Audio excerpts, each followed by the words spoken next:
Bueno, buenas tardes a todos. Disculpen la demorita.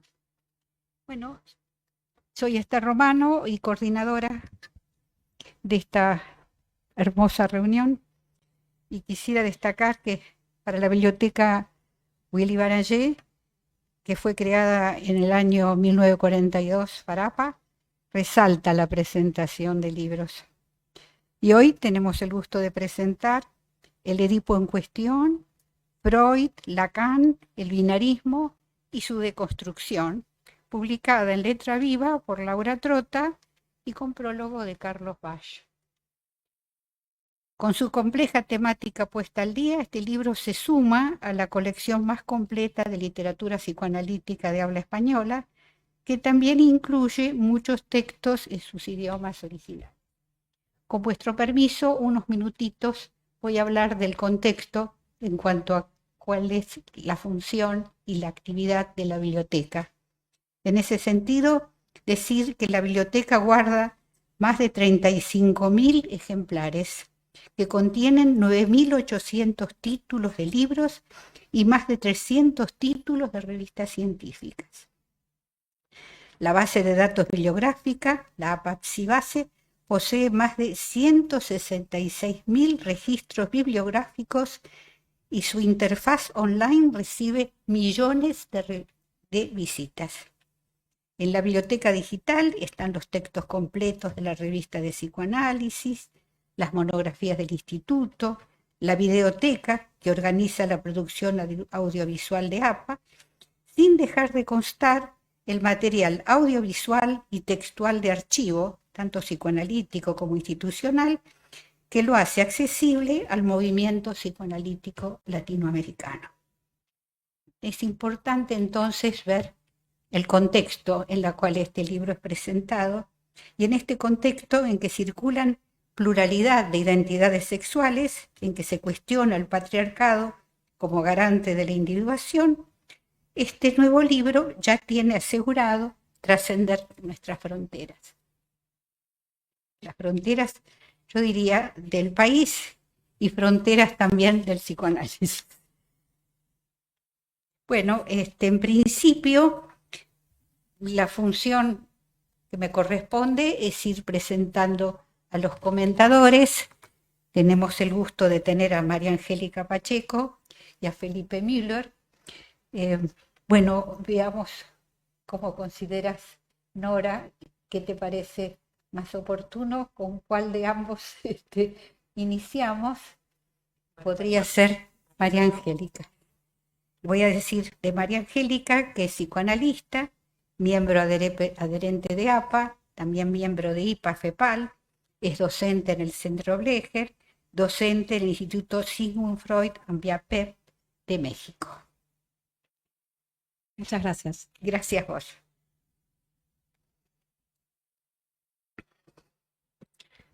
Bueno, el Edipo en cuestión, Freud, Lacan, el binarismo y su deconstrucción.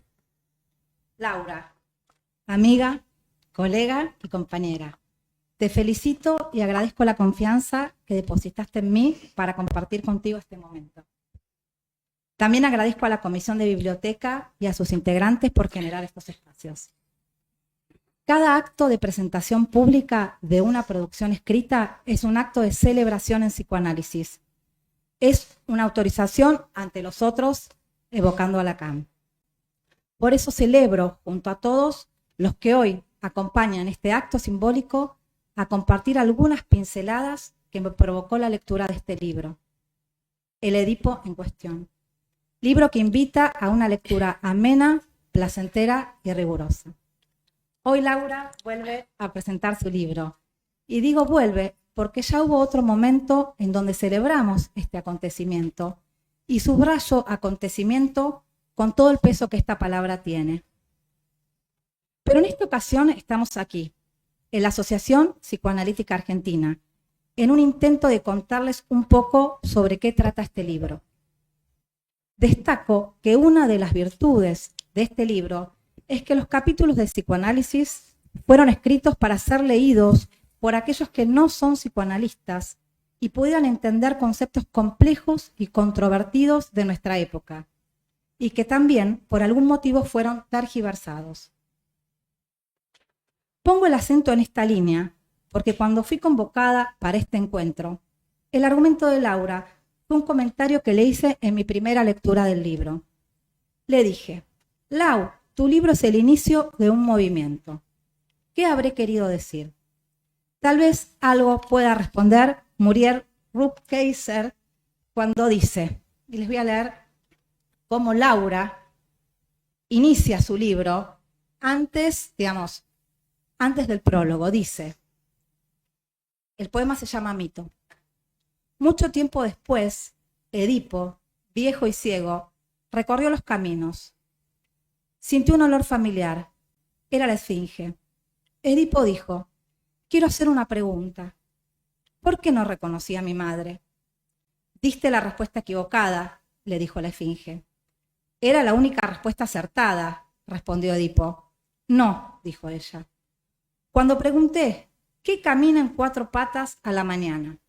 2 al mediodía y 3 al ocaso, contestaste, el hombre. No dijiste nada sobre la mujer. Cuando dices hombre, replicó Edipo, incluyes a las mujeres también. Todos lo saben. Ella dijo, eso es lo que tú crees. Y subrayo, ¿todos lo saben? Como dije antes, muy interesante la elección de este poema que elige Laura para dar inicio a su libro. Empecé a preguntarme, Laura, autora, Laura, escritora, nos dice, este no es un libro de filosofía o sociología. Su pretensión es la de poner al día la cuestión del Edipo en psicoanálisis, tomando en cuenta las encrucijadas de nuestra época y pasando necesariamente por su conceptualización freudiana y la reformulación que le practicara Lacan. Laura escribe un título atravesada por los conceptos fundamentales del psicoanálisis. Se sirve de Freud, dialoga con él y pone a su vez en diálogo a Lacan con Freud, a Freud con Lacan, y se anima a poner a conversar a estos con Paul B. Preciado, Judith Butler, Teresa de Laurentiis, Eribon y Bersani, entre otros. O sea, Laura subvierte un orden. Freud y Lacan le hablan a ellos. Creo que este es el movimiento. Vayamos al título. Cuando leo un artículo, un trabajo o un libro, pienso en la elección del título. El título condensa, orienta e introduce interrogantes. Entonces me pregunto, ¿qué habrá llevado a Laura a escribir sobre esta temática? La respuesta la encontré entre sus páginas, la clínica, su clínica. En su lectura y en su relectura me resultó interesante que al modo freudiano, Laura introduce su libro con su clínica actual, con Sandro, y lejos de preguntarse por su homosexualidad o su posición homosexual, escucha a un joven sufriendo. Misma pregunta que intuyo debió haberse hecho en los orígenes de su práctica con Claudia, una paciente que en aquella época se travestía, lo pongo entre comillas. Y Laura nos dice como si se sublevara ocupar el lugar de la enferma. Ayer y hoy Laura aloja a los pacientes en su sufrimiento, más allá de toda teoría o conceptualización sobre políticas de género. Creo que por ahí hay que aproximarse a la lectura de este libro. El Edipo en cuestión. Lo leemos así, de manera afirmativa. Pero se me ocurrió agregarle un signo de interrogación. ¿Podríamos leer entonces el Edipo en cuestión? Y es ahí donde resignificamos lo dicho recién de esto, ¿no? Se trata de ir dialogando con distintos personajes que, lejos de tener una lectura totalizadora de los conceptos princeps del psicoanálisis, hacen una lectura sesgada que tergiversan sus fundamentos. Pienso que las críticas a las que se somete el psicoanálisis son por su puro espíritu subversivo. Una y otra vez subvierte un orden y eso incomoda. El subtítulo también me generó intriga, curiosidad. Freud, Lacan y el binarismo y su deconstrucción. Sabemos que la curiosidad y el deseo se llevan bien. Esta curiosidad me llevó a su lectura, que como dije antes, es una relectura. Me resultó muy interesante cómo Laura va del hoy al ayer y viceversa, cuestionando una y otra vez ciertos estándares. Dice, la cito, mi opinión es que vale la pena revisar detenidamente a lo largo de todo este libro qué dijo Freud al respecto del Edipo, qué hizo Lacan en su momento y qué hacemos nosotros ahora. Pienso que ahí está el verdadero meollo de la cuestión. ¿Qué hacemos nosotros ahora? Por último, en los capítulos iniciales, Laura los inicia con preguntas. Me resonó particularmente esa manera de introducir un capítulo. Pareciera que las preguntas son orientadoras de lo que Laura nos intenta transmitir, como si nos dijera, es por ahí el camino, permitiéndose luego construir títulos afirmativos y coronar su libro con dos preguntas que abrochan la cuestión. Entonces me tomé el atrevimiento de construir el siguiente texto. ¿Qué hizo Lacan con el Edipo freudiano? Apocalípticos e integrados de la deconstrucción del patriarcado. ¿Cómo llegó Freud a pensar en Edipo? ¿Cómo descubre Freud la sexualidad infantil? Batallas anatómicas en torno del orgasmo femenino. Mitologías de la castración. Desenterrando el Edipo freudiano. Lacan tomando distancia con Freud. Me pareció muy interesante remarcar el con. Lacan tomando distancia con Freud. La metamorfosis edípica en el primer Lacan, la metáfora paterna, los tres tiempos lacanianos del Edipo, de los estudios de género al giro queer, del automatismo biológico del instinto a la lógica ensortijada de la pulsión, cómo fue construyendo el binarismo sexual del psicoanálisis, de cómo la deconstrucción del binarismo continuó por fuera del psicoanálisis. ¿No hay relación sexual? ¿Psicoanálisis con perspectiva de género? Y si subvertimos el orden y decimos, ¿qué hizo Lacan con el Edipo freudiano? Y en palabras de Laura, ¿qué hacemos nosotros hoy? Maravilloso título final. La pregunta por el hoy es la brújula que Laura nos intenta transmitir una y otra vez en cada capítulo. Los invito a leerlos.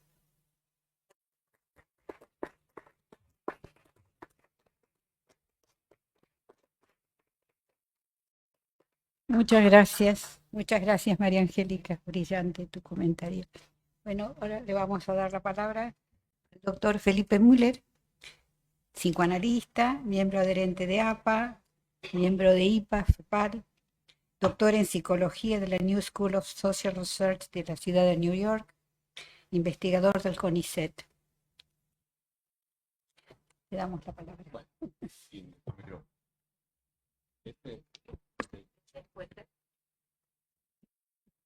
¿Se escucha bien? ¿Sí?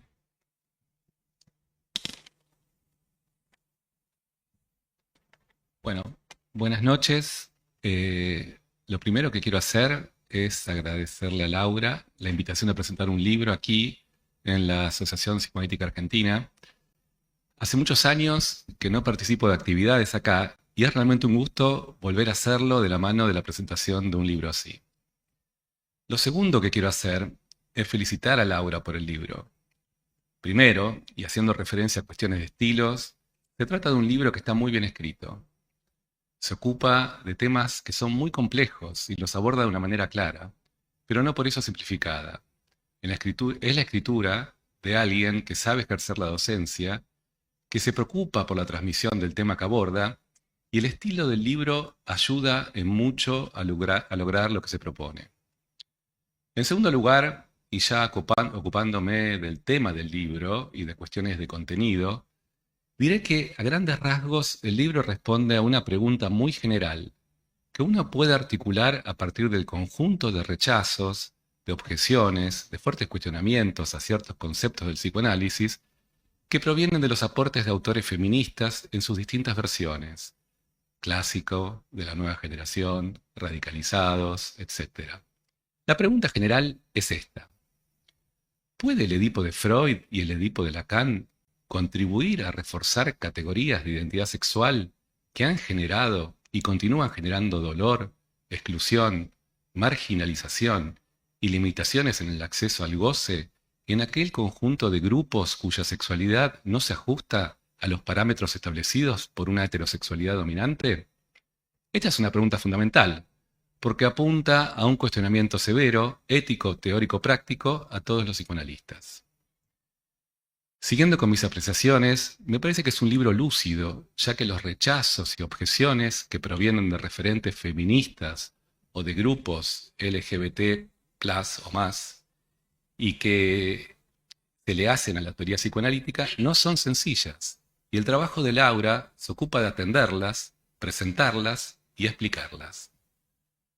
Estos rechazos ponen en tela de juicio aspectos específicos de la teoría psicoanalítica, como las postulaciones en torno a la noción de falo, de castración, de la noción de envidia del pene, el uso de lo masculino activo y lo femenino pasivo como categorías psicológicas, entre otros conceptos, y donde la mayoría de las mismas derivan, en mayor o en menor medida, de la centralidad del complejo de Edipo. Y todo el daño que puede producir el psicoanálisis se puede localizar en aquellos derivados de cierta concepción binaria que afecta a la relación entre sexualidad y género. Esta última compuestas por categorías fijas, limitantes y restrictivas para pensar no solo lo femenino y la noción de mujer, sino todo el abanico de sexualidades representadas por las siglas LGBT+ o más, y que tiene efectos concretos en la producción de subjetividades acotadas, limitadas, aisladas, cuestionadas con respecto a su goce y rechazadas del cuerpo social. Laura va a ocuparse entonces de la posición de Freud y de Lacan alrededor de estas objeciones y rechazos. Su posición es clara. Por ejemplo, dice Laura, ¿no?, que, esto es textual del libro, ni Freud ni Lacan tenían una posición crítica respecto a la emergencia de otra orientación que no fuera la heterosexual en un sujeto. Termina la cita ahí. Para ello, cita como ejemplo la carta que le contesta Freud a la madre de un homosexual, quien le ha escrito preocupado por eso, ¿no?, por la sexualidad de su hijo. Freud le responde, textual, ¿no?, ahora la cita: la homosexualidad seguramente no tiene ninguna ventaja, pero no hay nada de qué avergonzarse. No es un vicio, ni una degradación, ni mucho menos una enfermedad. Consideramos que es una variación de la orientación sexual, quizás producida por un diferente desarrollo sexual. Termina la cita. Encontramos una posición similar en Lacan, pero en una transcripción de un diálogo que mantiene Lacan acerca de una paciente transexual. Siguiendo con la estructura del libro, en su armado, este expone, además del conjunto de rechazos ya señalados, los debates que han tenido lugar al interior del psicoanálisis, las distintas posiciones y las consecuentes políticas institucionales en temas como la homosexualidad. Hay un dato interesante, esto textual también del libro. En 2002, Daniel Vidlocher se compromete a implementar dentro de la IPA una política de no discriminación hacia los homosexuales, quedando admitido entonces que se los discriminaba, dice Laura. Es interesante notar lo reciente de todo esto, 2002. Pero volviendo al tema principal del libro, y para responder entonces al conjunto de críticas y rechazos que le hacen los desarrollos feministas a ciertos conceptos psicoanalíticos, el libro desarrolla una historia de lo que se denomina pluralidad de identidades sexuales. Lo hace ocupándose de distintos frentes: la historia de los cambios sociales con respecto a los temas de la identidad sexual, los cambios en las ciencias médicas, la conformación y los cambios en la institución psicoanalítica y, principalmente, los cambios en la elaboración teórica de Freud y Lacan con respecto al desarrollo de la sexualidad alrededor de la trama del complejo de Edipo. Procede en todo momento mostrando los desarrollos históricos mencionados, las problemáticas institucionales que provocaron, para meterse de lleno en la cuestión de la teoría alrededor de los conceptos cuestionados, elucidando el desarrollo de la sexualidad tal como es elaborado primero por Freud, después por Lacan, teniendo a Edipo como su gran articulador. Para esto, nuestra autora va a desarrollar todos aquellos temas y conceptos relevantes implicados en la problemática teórica del binarismo. Se ocupa entonces del descubrimiento del inconsciente, del descubrimiento de la sexualidad infantil, de la pulsión, del debate alrededor del orgasmo femenino, del paso de una teoría de la seducción a una teoría de la sexualidad infantil, de la castración, del falo, de la imagen y del Edipo, de la metáfora paterna, del deseo de la madre, de los 3 tiempos del Edipo, del objeto perdido de la pulsión. Gran logro del libro, el de responder a cualquier crítica, introduciendo y desarrollando los conceptos criticados. Muchos de los planteos y rechazos que encontramos en el texto tienen una referencia común: Michel Foucault. No es que está explícito Michel Foucault, sino que es la referencia de muchos de los autores que hacen los cuestionamientos a los conceptos psicoanalíticos. En muchos de las y los autores que encontramos en el libro de Laura dan cuenta de la recepción que ha tenido el trabajo de Foucault en las agendas feministas. Específicamente, la noción de biopolítica es la que tiene mayor centralidad en muchos de estos trabajos. Recordemos que Foucault se proponía una terapia política, como dice Sabiki, que apuntaba a aliviar el sufrimiento humano producido por los procesos de normalización en curso. Digo esto porque una de las cuestiones que parece estar en el centro del conjunto de los conceptos rechazados es debido a que promoverían una práctica que estaría al servicio de normalizar la sexualidad. Pero no solo es desde el feminismo desde donde llegan oposiciones y rechazos. Laura cita al filósofo e historiador francés Didier Eribon. Para él, textual esto ahora de Eribon, el psicoanálisis es un ataque organizado, una agresión permanente contra las vidas disidentes. Cierro la cita. Esta formulación de Eribon es acompañada por un testimonio. Hablo por experiencia, dice. Desde mi adolescencia vi, leí, oí a los psicoanalistas condenar lo que yo era, lo que soy. Percibí una experiencia discursiva del psicoanálisis como una amenaza que pesaba sobre mi vida. No solo me juzgaba el mundo social por medio del insulto recibido en cualquier ocasión, sino los enunciados pseudocientíficos de una pseudociencia que al patologizar mis deseos, mis placeres, mis sentimientos, redoblaban y agravaban la conmoción provocada por la injuria. Fin de la cita. Volviendo a Foucault y al biopoder, recordemos que se trata de una nueva forma de poder que se ocupa de la vida, que no es represivo como lo es el poder soberano, sino que es productivo, ya que es un poder que no pesa solo como una fuerza que dice que no, sino que se orienta a los fenómenos de la vida, produce cosas, induce placer, forma saber y produce discursos.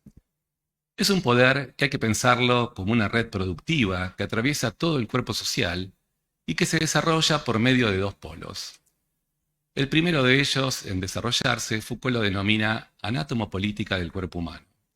Este polo se orienta a disciplinar el cuerpo y se desarrolla en el siglo XVII. El segundo polo que se desarrolla a mediados del siglo XVIII lo denominó biopolítica de la población. Este polo se ocupa de maximizar los fenómenos de la vida, los nacimientos, las migraciones, la vivienda, la salud, la mortalidad. El primer polo se desarrolla por medio de disciplinas que operan sobre el cuerpo, la escuela, el taller, el hospital, mientras que el segundo lo hace por medio de controles reguladores. Entonces, disciplina de los cuerpos y regulación de las poblaciones. La norma corresponde a esta nueva forma de poder, mientras que el juego jurídico de la ley corresponde al poder soberano. Dice Foucault, pero un poder que tiene como tarea tomar la vida a su cargo necesita mecanismos reguladores, correctivos. De allí la necesidad de medir, de calificar, de apreciar y jerarquizar, y se hace presente así. Cierra la cita. El efecto histórico del desarrollo de la norma es la conformación de lo que Foucault denomina una sociedad normalizadora. En todo esto, lo que Foucault identificó como dispositivo de sexualidad es central, ya que este dispositivo inventa el sexo como una construcción teórica, que se constituye como lugar imaginario de entrada, a la vez al control del cuerpo individual y a la regulación del cuerpo social. De allí la centralidad del sexo para el biopoder. Pero lo que debemos destacar es que Foucault también reconoce que, textual de Foucault, dice, es el honor político del psicoanálisis, o al menos de lo que hubo en él de más coherente, haber sospechado lo que podía haber de irreparablemente proliferante en esos mecanismos de poder que pretendía controlar y administrar lo cotidiano de la sexualidad. De ahí el esfuerzo freudiano por poner la ley como principio de la sexualidad. Fin de la cita. Pero luego Foucault aclara que esa posición del psicoanálisis estuvo ligada a una coyuntura histórica y que si bien no se puede impedir pensar el orden sexual de esa manera, hay que pensar el dispositivo de la sexualidad a partir de las técnicas de poder que le son contemporáneas. Acá tenemos un tema interesante, porque si Freud formula el deseo del lado de la ley y no de la norma, si en Freud encontramos que no parte de diferencias entre lo automático y lo intencional, entre lo voluntario y lo involuntario, ni de la conducta normal y la patológica, tenemos que preguntarnos qué es lo que fue pasando que su discípula preferida, Helen Deutsch, en su elaboración de una psicología femenina, termina elaborando un concepto de mujer normal. Laura elabora en el debate entre el psicoanálisis de Helen Deutsch, alineado con Viena, y el psicoanálisis culturalista de Karen Horney. Allí nos recuerda que Freud no solía mencionar a sus discípulos en sus escritos, pero Deutsch fue una excepción, y su trabajo sobre el psicoanálisis de las funciones sexuales de la mujer fue citado en 2 de los trabajos de Freud.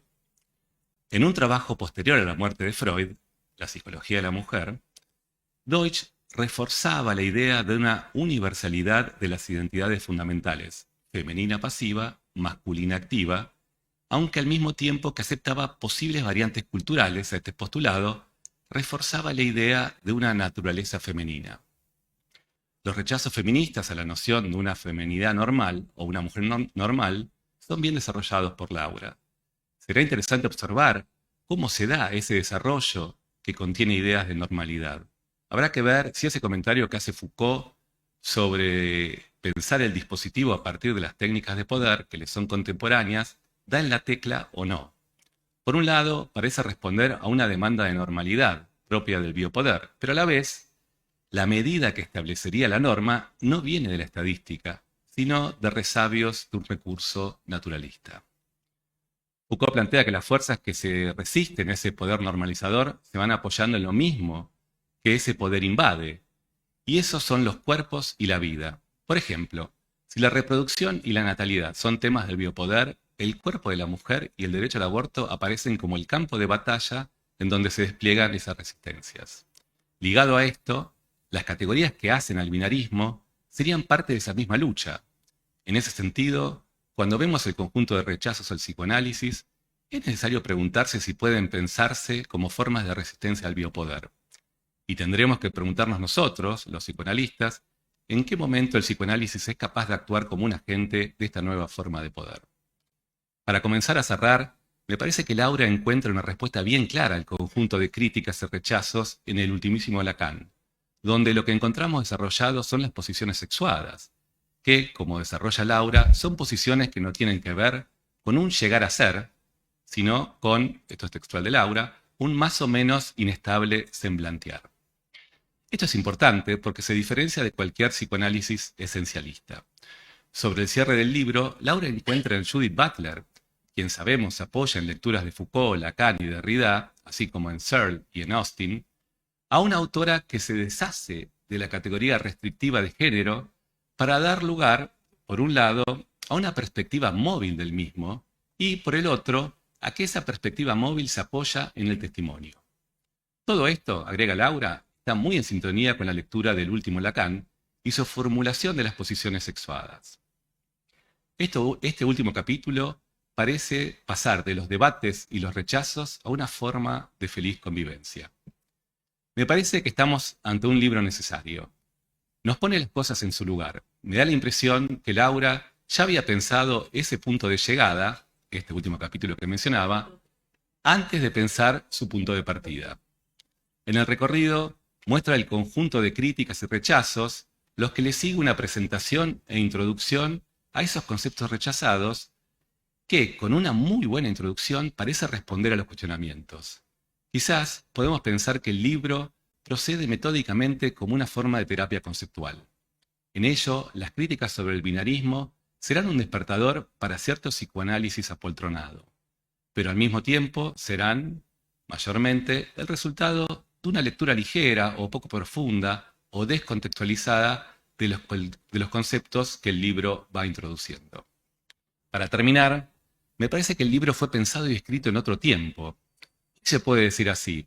Ese tiempo fue aquel en que la voz de un grupo fue aumentando su fuerza, su tono, su sofisticación, su poder para hacerse escuchar y promover políticas menos restrictivas a sexualidades disidentes, y entre cuyos efectos nos ha obligado a los psicoanalistas a responder por una coparticipación, una complicidad, una servidumbre con ciertas nociones patriarcales dominantes que han tenido efectos restrictivos y limitantes en la vida de todas aquellas sexualidades mencionadas.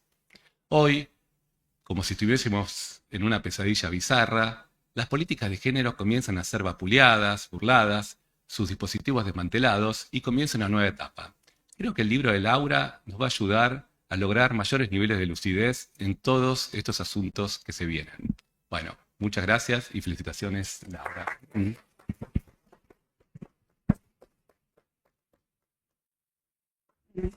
Muchas gracias, Felipe. Felicitaciones por el comentario.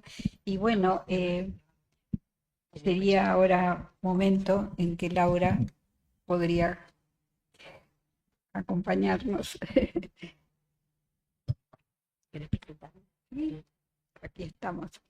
Bueno, Laura, psicoanalista, miembro titular en función didacta de APA, miembro de IPA y FEPAL, coenlace en el Comité de Mujeres y Psicoanálisis, COAP-APA, miembro de la Comisión de Investigación de FEPAL durante 2 periodos, entre 2017 y 2021, codirectora del Grupo de Formación en Psicoanálisis Margen Psicoanalítico, docente en el Instituto de Psicoanálisis de APA y del Instituto de Psicoanálisis de la Sociedad de Psicoanálisis de León en México, autora del libro Edipo en Cuestión, Freud, Lacan, el binarismo y su deconstrucción, que hoy tendremos el gusto de presentar y que ha sido bellamente comentado, coautora de los libros Freud y la eficacia psicoanalítica del 2008, el libro La contingencia del año 2004 de APA Editorial. 2024, perdón.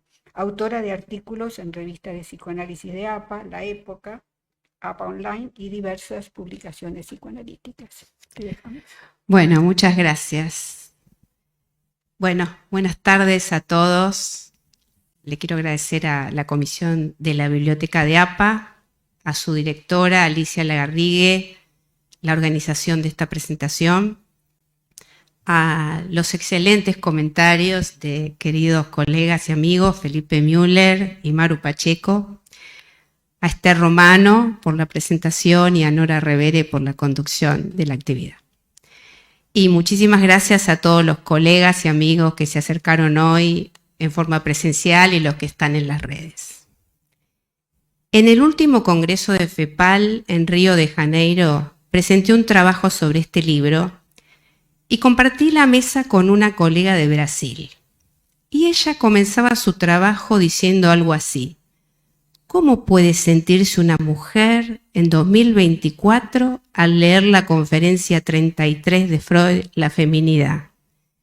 Y traía como novedad las respuestas de algunas teóricas feministas muy radicales y críticas con Freud, de quien decían que construyó una teoría patriarcal a partir de una lectura, diría, bastante parcial de ese texto, como lo hacen muchos otros teóricos actuales desde las teorías queer y también desde el pensamiento de algunos psicoanalistas, ubicándolo como algo perimido. Si hay alguien que le hizo lugar a la mujer en una época en que no era tan habitual, fue Freud. No solo por su trabajo con pacientes histéricas, sino que también estimuló a muchas analistas mujeres a investigar sobre la sexualidad femenina en el intento de bordear la pregunta ¿qué quiere una mujer? Un continente negro sobre el que se comenzaba a echar luz. De hecho, hacia el final del texto sobre la sexualidad femenina de 1931, Freud menciona los aportes de Helen Deutsch y Karen Horney, entre otros, acerca de sus investigaciones y lo que a él le aportaron para pensar acerca de los tiempos predípicos. Es Freud en aquel tiempo quien rompe con el ideal de heteronormatividad en la ciencia, herencia del positivismo del siglo XIX, al argumentar que el niño es un perverso polimorfo, dándole a la sexualidad otro estatuto que el considerado hasta ese momento. Y no porque otros no lo hayan pensado antes, pero no lo terminaban de decir, como por ejemplo Charcot o Breuer. Pero también es cierto que la lectura de Freud, en particular la de sus casos, están referidos a una sociedad que enfrentaba malestares y novedades que se están volviendo remotas al día de hoy. No es que las categorías y los conceptos freudianos hayan perdido vigencia, pero hay que hacer un gran esfuerzo para transponernos a nuestra actualidad. No tenemos más que ver el corto de Kate Novak acerca del caso Dora, Hysterical Girl, que se puede ver en YouTube, en el que intenta reeditar el trabajo que Freud hace con Dora desde la mirada de una mujer actual, en el que intercala imágenes de protesta de víctimas del Me Too. Nos preguntamos si Freud hoy haría esas intervenciones, si le diría a Dora que el señor K era joven y atractivo, como una manera de ubicar un deseo en Dora. Seguramente que no. También sabemos lo difícil que era en aquella época hablar de homosexualidad, por la dolorosa persecución que la comunidad queer padeció durante el ascenso del partido nazi en los años 30. En este sentido, la enseñanza de Lacan la sentimos mucho más próxima, por más que se haya interrumpido en 1981, año de su muerte. Una razón de esto tiene que ver con la distancia crítica que Lacan tomó muy pronto en su escrito Los complejos familiares, de 1936, con respecto al estereotipo de la familia burguesa patriarcal, que era el escenario exclusivo de la clínica freudiana. Allí subrayará el estado de contracción en que ya se encontraba el patriarcado en Occidente, habiendo dejado atrás su escala tribal para pasar al reducto de la escala matrimonial. Siguiendo a Durkheim y a los primeros trabajos de la Escuela de Frankfurt sobre la autoridad, Lacan insistirá en cómo la figura del patriarca, reducida al territorio conyugal, había ido perdiendo su poder después de la Primera Guerra Mundial. Hacia 1950, la nueva posguerra acelera aún más ese proceso que resta importancia a la figura concreta del padre con sus posibles carencias y les otorga valor a sus eventuales sustitutos. Ya no se trata del padre de carne y hueso, sino de la función simbólica paterna, lo que entra en juego para la subjetividad. Por el lado de la antropología, las investigaciones de Lévi-Strauss acerca de otras estructuras de parentesco reafirmaron estas conclusiones. Y con no menos importancia influyó en Lacan la lucha de las mujeres por sus derechos civiles y la constitución de los feminismos. Esta consideración a las variaciones de la historia había sido en gran medida dejada de lado por Freud en beneficio de cierta pretensión de universalidad, como si la familia en los tiempos de Edipo Rey fuese la misma que en el siglo XX, y los términos de la relación entre hombres y mujeres no hubiesen variado sustancialmente luego del remoto y mítico asesinato del padre de la Horda. Esta puesta en perspectiva volvió desde muy temprano muy atento al lacanismo de giros como los que actualmente llamamos familias ensambladas, identidades de género, emancipaciones tempranas, nuevas formas clínicas, etc. Este registro atento ante los sucesivos cambios de lo familiar, Lacan también lo tuvo con los ocurridos en otras culturas o en otras coordenadas lejanas a Francia. Me refiero, por ejemplo, a las transformaciones debidas al feminismo anglosajón y más cerca de nuestra época a los avances manifiestos a partir de la década de 1960 del movimiento gay. No es por eso casual que luego de la muerte de Lacan en 1981 haya sido el lacanismo la fracción del movimiento psicoanalítico que atendió con mayor empatía los estudios gay, lesbian y queer. Sin embargo, no por eso ha caído en la última década en las acusaciones de ciertos representantes influyentes de la teoría queer, de que el psicoanálisis es el último vástago del pensamiento binario del patriarcado, y por eso mismo enemigo de las conquistas civiles de la diversidad sexual. Por ejemplo, Paul Preciado dijo en una muy concurrida jornada de la Escuela de la Causa Freudiana de París en noviembre del 2019, «Yo soy el monstruo que vosotros mismos habéis construido con vuestro discurso y vuestras prácticas clínicas. Yo soy el monstruo que se levanta del diván y toma la palabra, no como paciente, sino como ciudadano y como vuestro semejante monstruoso». Su crítica al psicoanálisis está fundada en experiencias que él y muchos otros han tenido lamentablemente al pasar por consultorios de analistas que terminaron expulsándolos. En general eran patologizados y medicados, y por la posición adoptada en diferentes momentos de la historia, también por nuestras instituciones, en las que alojar a candidatos que no fueran heterosexuales no fue posible, y la transmisión de la teoría pudo haber tomado ese sesgo en algunos casos. Otra cuestión es si el sufrimiento al que alude Preciado y otros teóricos que siguen su línea de pensamiento es causado por la teoría psicoanalítica de Freud y Lacan, quienes no tenían una posición crítica respecto a la emergencia de otra orientación que no fuera heterosexual en un sujeto. En este libro intento mostrar cómo se llegó a esta situación, que resulta un tremendo malentendido y entrar en diálogo con los discursos queer. En nuestra época, el malestar es, en buena medida, producto de las crisis identitarias y las transformaciones de los ideales regulatorios que trajeron las novedades de la globalización y el avance tecnológico, promoviendo una mutación del gran otro de la cultura difícil de asimilar, que suele generalizarse en el lacanismo con el diagnóstico de declinación del nombre del padre, que deja temporariamente un vacío normativo respecto a lo que en épocas anteriores permitía una organización de la vida del sujeto en relación a los semejantes.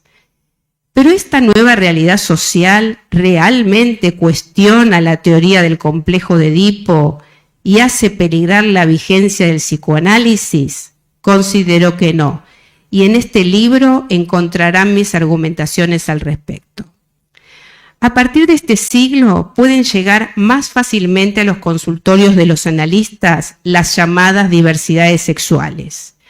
Eso no significa que antes algunos no los hayamos alojado, pero es cierto que no era tan fácil de pensar esta clínica, ni de dejar de creer que el orden sexual era binario. Los prejuicios muchas veces no permitían que el analista sostenga su posición. Me refiero a abstenerse de asignar un género en un paciente para que sean escuchados en su singularidad. Además, la bibliografía era todavía escasa a principios del siglo XXI y de difícil acceso y trajo numerosas controversias y malos entendidos. Este giro no tuvo que ver ni exclusiva ni principalmente con cambios internos en la comunidad psicoanalítica. Fueron en gran parte modulados por la declinación del patriarcado y el cuestionamiento de la llamada heteronormalidad realizado por los feminismos, las comunidades homosexuales y los estudios queer. Esas presiones invitaron y forzaron al psicoanálisis a preguntarse, por ejemplo, cómo pensar la actualidad del complejo de Edipo, la conceptualización del falo, la amenaza de castración o la envidia del pene. Incluso colegas psicoanalistas aceptaron precipitadamente que todo eso había quedado perimido por ser productos de un pensamiento binario y patriarcal. Es incuestionable que los escenarios de nuestra contemporaneidad presentan una complejidad y pluralidad nuevas, con expresiones de la sexualidad antes prohibidas en la vida pública que resultaron habilitadas. Sin embargo, podemos encontrar tanto en Freud como en Lacan y en sectores del culturalismo psicoanalítico de mediados del siglo XX respuestas anticipadas a estos nuevos dilemas. Una de tales anticipaciones es cómo Lacan en los últimos seminarios pensó la diversidad sexual. Lo hizo a partir de la relectura del Dasdim freudiano y de lo que agrega su novedad teórica del objeto pequeño a. Como se sabe, con el aforismo no hay relación sexual, Lacan subraya la imposibilidad en los seres hablantes de la existencia de una complementariedad sexual, lo que está muy lejos de sostener un estado de normalidad donde los sujetos se acomodan a los polos tradicionales de lo masculino y lo femenino. ¿Cómo llega entonces un sujeto a presentarse como hombre, mujer o alguna de las posibilidades del espectro LGTBIQ+? Es un proceso complejo que se produce en relación a las contingencias de un particular entramado entre la construcción de su vida pulsional, las identificaciones y las circunstancias de encuentros con los otros. Pero el psicoanálisis puede aspirar a decir algo más. Lacan intentó formalizar estas cuestiones con un esquema lógico al que llamó fórmulas de la sexuación. Él habla de posición sexuada para diferenciar a la vez los planos del amor y del deseo, y del tener o ser el falo. El no hay relación sexual ya aparece en buena medida en Freud bajo el título de la discordancia entre los sexos como constitutiva del inconsciente. El esquema lógico de las fórmulas tiene dos lados. Al izquierdo, Lacan lo llama hombre y al derecho, mujer. Hombre y mujer son significantes que nominan posiciones, las que no solamente son ajenos a la división biológica macho-hembra, sino también a las identificaciones con un género sexual. Una posición no tiene que ver con un ser inamovible o una autopercepción definitiva y certificada por la autoridad civil, sino con un semblantear inestable, heredero de la bisexualidad freudiana. Los dos lados se encontrarían en cada sujeto. Del lado izquierdo pertenecen a un conjunto cerrado con su excepción. Es el lado de las identidades que forman universo. Los heterosexuales, los homosexuales, los negros, los blancos, etc. Es el lado de la psicología de las masas, universos que contienen segregaciones. Del lado derecho, el conjunto es abierto. No hay universo, es uno a uno. Es una lógica no identitaria. Así, Lacan señalará los éxtasis místicos de San Juan de la Cruz como ejemplo paradigmático del lado mujer, es decir, el lado derecho del esquema, lejos entonces de restringir sus alcances al acto sexual convencional y a lo que macho y hembra harían con sus anatomías.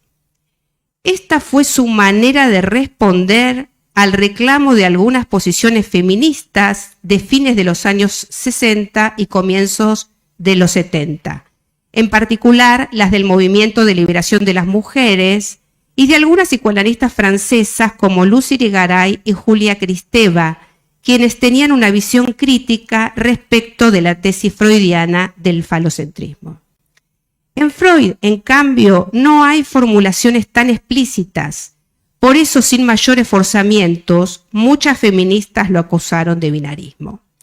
Sin embargo, tampoco en Freud sería acertado afirmar que prevalece el binarismo. No fue así, por ejemplo, cuando en 1925 afirma lo siguiente, la cita: "No nos dejemos extraviar por las objeciones de las feministas, que quieren imponernos una total igualación e idéntica apreciación de ambos sexos.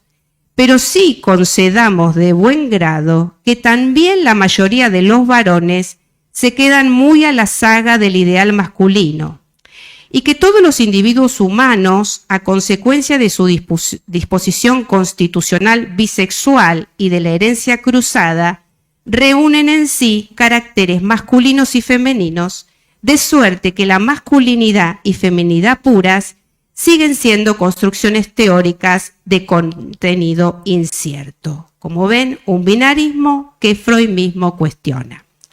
En conclusión, sería ajeno a los psicoanalistas anticipar que un sujeto es hombre o es mujer.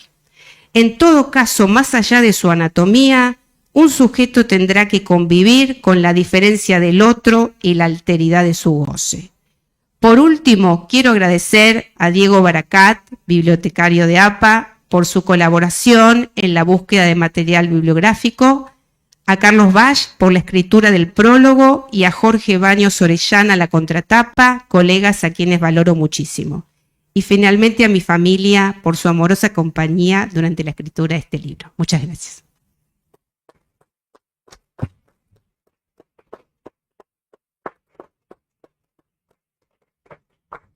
Bueno, realmente estoy profundamente agradecida, y por no decir sorprendida, porque en lo personal, lo digo con alguna cuota de timidez, la condición de coordinadora implicaba para mí una responsabilidad, cómo lo iba a manejar. Me quería apoyar en Nora, que tiene por ahí más experiencia en el manejo de medios. Y me preguntaba cómo íbamos a manejarnos. Hay diferentes modalidades de coordinación, diferentes modalidades de autores de libros. Algunos prefieren hablar al final y dejar que participe la audiencia o que escuche lo que dicen o preguntan de Zoom. Y entonces, bueno, esto que nos trae ahora Laura es realmente fantástico. Es como el broche de oro a la presentación del libro, es realmente fantástico. Y me debo reservar de no dar mi comentario, pero no puedo dejar de hacer algo mínimo.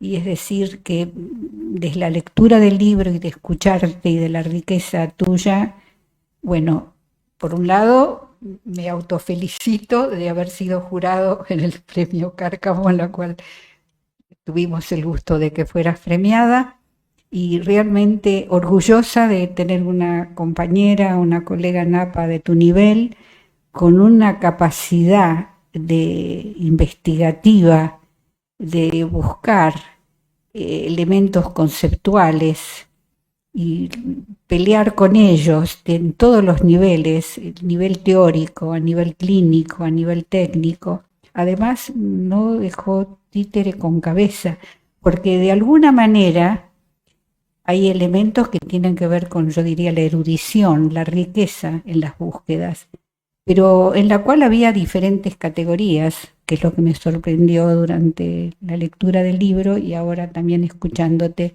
en que de golpe puede ser también alusión a revistas, a películas, a cosas de la cotidianeidad, con lo cual realmente tu creatividad, tu riqueza es fantástica.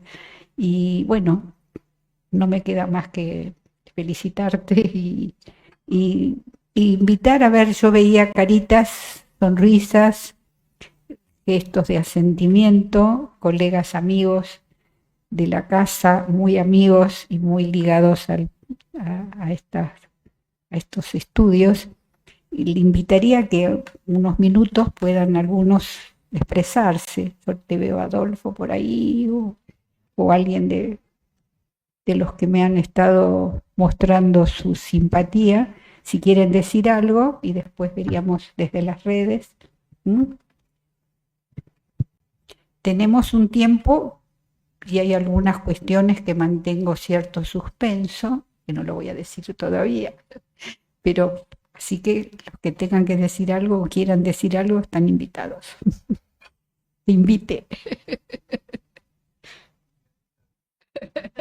Divino.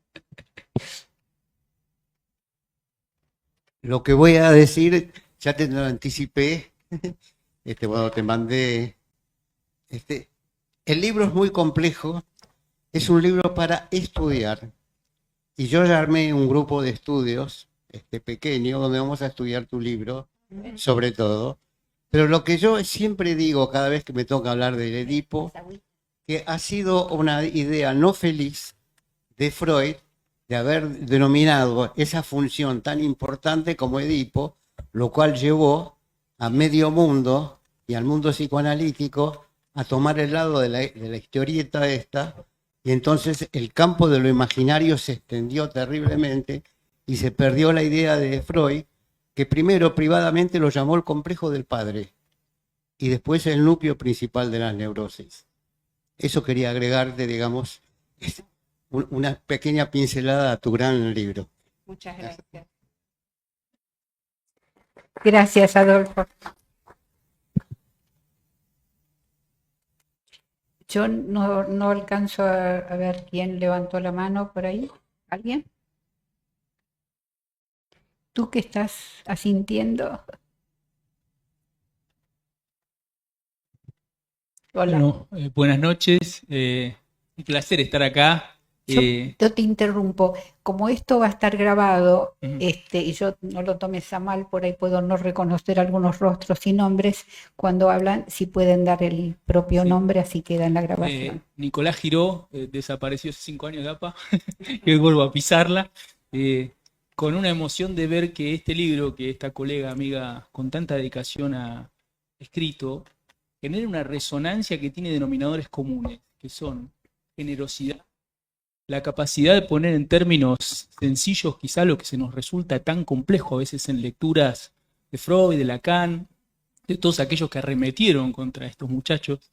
Y me parece que el libro, como lo resaltaba Felipe, tiene la ética que la presenta Laura, que así como recibe a sus pacientes hoy y ayer, recibe a los distintos críticos sin arremeter en una posición ofensiva, sino abriendo nuevas preguntas.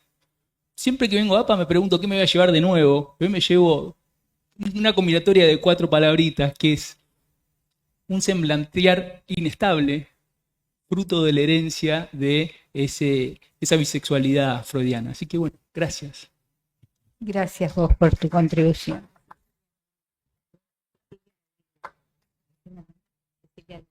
Bueno, Cecilia Logriña, te escuchamos. Gracias. Bueno, buenas noches. Felicitaciones, Laura, nuevamente. Y bueno, y felicitaciones a la mesa, porque la verdad que han dado como una idea tan vasta acerca de el contenido de este libro, ¿no? Que, bueno, realmente muy, muy lindos comentarios. Y también tu comentario final, Laura, que es una puesta en acto de tu libro, ¿no? Yo lo que quería comentar es lo que a mí me pasó cuando me encontré con este libro, ¿no? Que fue en la otra presentación. Me encontré con una tapa que es una obra de arte, realmente es precioso, estéticamente hablando, ¿no? La contratapa, que me pareció muy hermosa también por su contenido, porque en pocas palabras da cuenta e invita a la lectura. Y después les estoy contando un poco como el orden en el que yo tomo un libro, ¿no? Primero la tapa, después la contratapa y después el índice.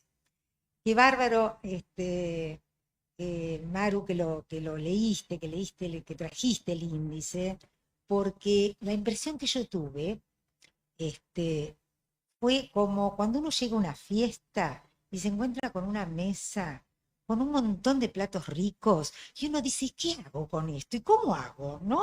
Para servirme de todo esto. Y el índice tuyo son 17 platos exquisitos, realmente, ¿no? Que uno no sabe por dónde entrar, porque todos son una invitación realmente muy, muy atractiva, y que bueno, cuando ya uno se mete en los capítulos, lo que da cuenta es de una investigación realmente, bueno, como se dijo, ¿no? Una seria investigación, pudiendo contrastar distintas teorías, no solo psicoanalíticas, sino, bueno, de autores también disidentes con el psicoanálisis, y donde, además de la investigación, que es una marca tuya, Laura, lo que aparece es también una toma de posición, ¿no? Vos, como psicoanalista, tomas posición, ¿no? Y creo que haces una defensa del psicoanálisis y de lo que el psicoanálisis hoy en día puede aportar, ¿no? Vapuleado psicoanálisis en el libro de Laura tiene otro lugar, ¿no? Y yo te agradezco el tiempo que nos ahorras. Por lo menos a mí me ahorraste un tiempo terrible, porque yo todo esto no lo hubiera investigado jamás. Así que gracias. Muchas gracias, Cecilia. Sí. Bueno, queremos escuchar a Susana Lentino. Gracias. Hola, buenas noches. Bueno, te quería felicitar, Laura. Quise venir muy especialmente, ya que no había podido ir a la Feria del Libro. Cuando yo recibí tu libro, te dije, después te comenté, lo leí todo, y justo estaba terminando mi tesis de doctorado, quedó incluido, porque todos esos puntos que vos tomás forman parte de mi tesis. Después también quería comentar, vos te comentaste una experiencia que tuviste en Río, yo tuve otra experiencia parecida en mi mesa, donde un colega mexicano decía que no había que hablar más del complejo de Edipo, que eso estaba caduco en la sociedad actual, y otra colega que traía una carta de otras culturas, una carta de una mujer de la India, que decía que se manejaban con otro tipo de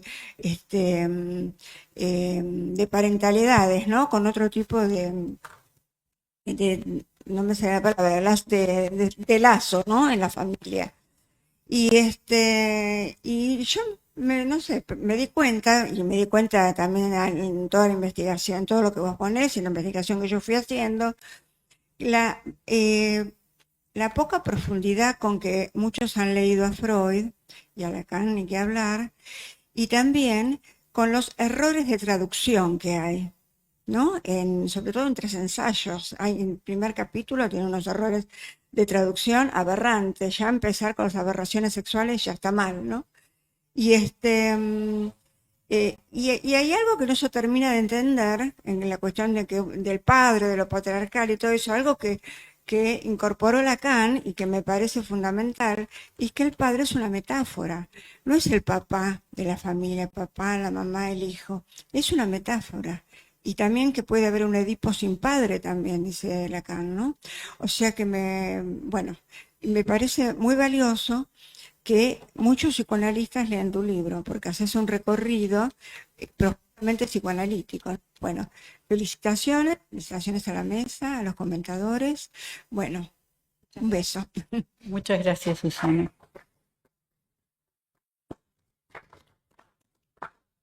Bueno. Yo creo que si hubiera alguien más, y si no, pasaríamos a ver cómo estamos con las redes. Micrófono, Nora. Sí. Buenas noches, yo soy Nora Revere, de APA. Bueno, Alicia Lagarrigue te saluda, te felicito por el libro. También Paola Basavilbaso. Alicia Hendel dice que es un tema apasionante, como han dicho ya acá. Andrea Iriarte te manda saludos, le parece un planteo muy interesante para seguir pensando y te agradece. Perla Frenkel te felicita y dice: excelente tu libro y muy de acuerdo con tus planteos. Eso es todo. Sí. Bueno, la verdad es que lo que pude escuchar me pareció súper interesante. Voy a ser la primera que va a leer el libro, digamos, de esta mesa, que se quedó Y quería hacer una pregunta. ¿Qué pensás vos con respecto a, porque hablaste las dos hablaron, ¿no? Del contexto histórico, social y de cómo la función femenina fue cambiando. Y en la actualidad uno ve, por ejemplo, que muchas mujeres no quieren tener hijos y la pareja no parece ser algo demasiado importante. Yo atiendo parejas homoparentales y, bueno, hemos visto que la función de tercera edad la puede ejercer, digamos, tanto la mujer como el hombre. Así que quería conocer un poco tu mirada acerca de eso. Bueno, algo dije, ¿no? Cuando leí el escrito de hoy, ¿no? Que, bueno, acá Susana Lentino acaba de decir, el padre es una metáfora, ¿sí? Y con Lacan ubicamos algo de la estructura y de funciones. Entonces, bueno, habrá que ver quién cumple las funciones. Seguramente alguien las cumple, que no necesariamente va a estar ligado a un género determinado, sobre todo en esta época. Pero bueno, quizás para esas preguntas sería interesante que leas el libro porque ahí vas a encontrar muchas respuestas. Bueno, muchas gracias a todos y realmente por lo que estamos escuchando hoy y todo lo que se ha ido desarrollando, obviamente la invitación o la propuesta a que todos puedan comprar el libro está dada. Pero bueno, antes quisiera decir otra cuestión. Y es que en el capítulo 1 del libro, Laura hace una referencia a los castrati. No se trataba de una cuestión de asunción de género, de hombres que se tomaban por mujeres, sino de una tecnología, la de la castración de menores para que no adquirieran la gravedad de la voz masculina. En el siglo XVIII se convirtieron en cantantes de ópera y causaron furor. Para los que compren el libro y lo lean, se van a encontrar más datos sobre esto y podrán profundizar el tema. Pero entonces hoy, y esta era la sorpresa que me guardaba, vamos a invitar a Gabriel Centeno, tenor solista del Teatro Colón, que nos va a interpretar algo de aquella época para todos nosotros. Así que invitamos a Gabriel Centeno.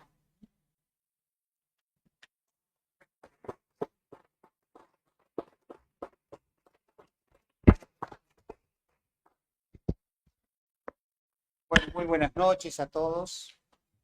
Justamente los castrati. Yo soy tenor, ¿sí? Pero bueno, en el siglo XVI y XVII, los castrati abarcaron el mayor esplendor dentro de la ópera barroca, ¿sí? El último castrati que se conoce y que hay una grabación y pueden curiosear si quieren, ¿sí? La única grabación que hay de un castrati es Alejandro Moreschi, ¿sí? Que murió en el año 1922, ya que en el año 1903 el Papa Pío X da por terminada esta decisión de castrar a los niños para que sigan cantando de la manera de la voz femenina. Así que si tienen la posibilidad de meterse en YouTube, Alejandro Moreschi es una voz muy rara, no tiene que ver con los contratenores que estamos acostumbrados a escuchar, ¿sí? Es una voz muy femenina. Lo que voy a interpretar es dos arias del barroco. Una es Ombra mai fu, de una ópera de Händel, que fue uno de los grandes exponentes del barroco, de la ópera Circe. En realidad es una oda a la naturaleza, ¿sí? Ombra mai fu nunca ha sido nada más que sombra, dice, querido y amable y suave árbol, ¿sí? Esa es la letra de este aria. Y luego voy a hacer de Alessandro Scarlatti un aria que se llama Ya il sole dal Gange, también lo mismo, un aria que habla de la naturaleza, de la salida del sol sobre el río Gange. Cuando quiera, maestro. Acá.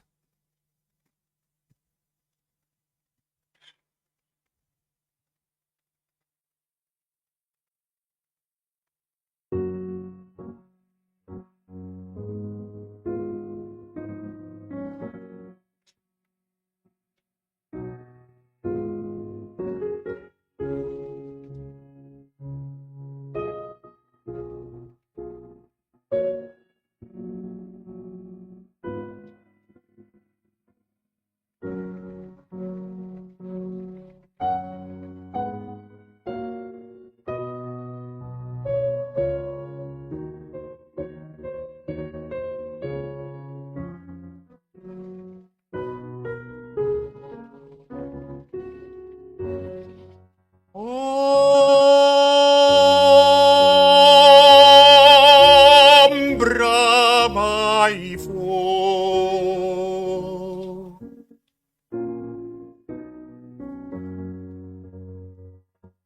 Di vegetabile cara ed amabile soave più ombra mai fu. Di vegetabile cara ed amabile soave più cara ed amabile ombra mai fu. Di vegetabile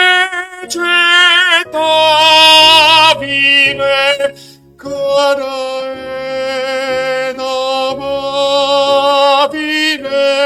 soave più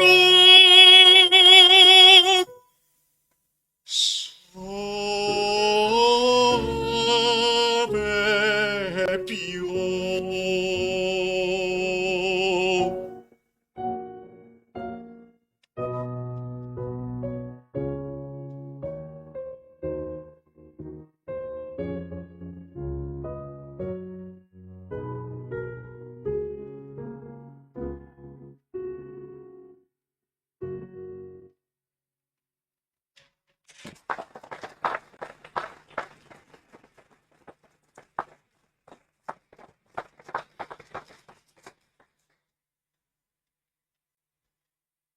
Ci vamos para arriba, ¿eh?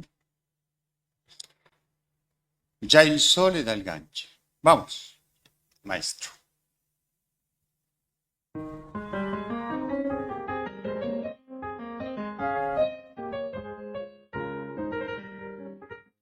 Già il sole dal Gange, già il sole dal Gange, più chiaro se favilla, più chiaro sfavilla, più chiaro sfavilla.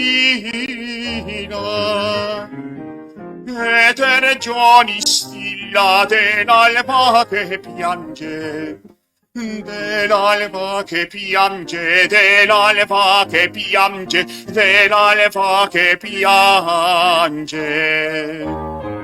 Già il sole dal Gange, già il sole dal Gange, più chiaro favilla, più chiaro sfavilla, più chiaro sfavilla.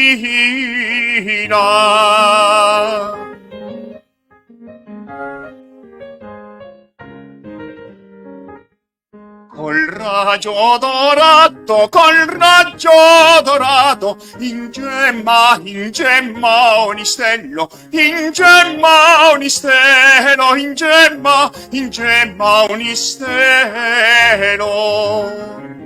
E gli astri del cielo dipinge nel prato, dipinge nel prato, dipinge nel prato, dipinge nel prato. Col raggio dorato, ingemma ogni stelo, ingemma ogni stelo, ingemma ogni stelo.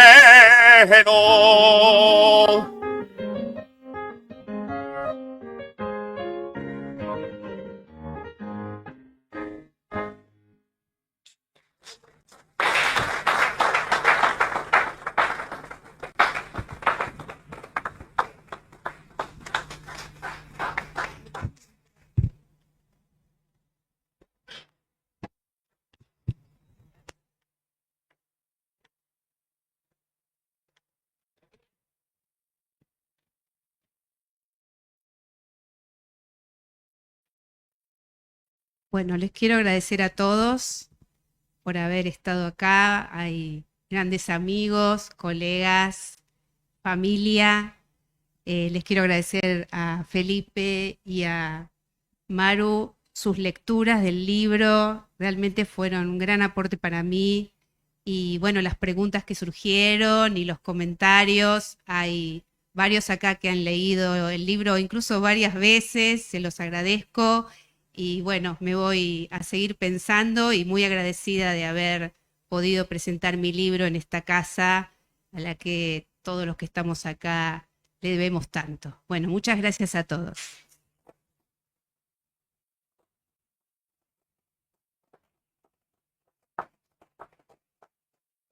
Felicitaciones. Buenas noches a todos.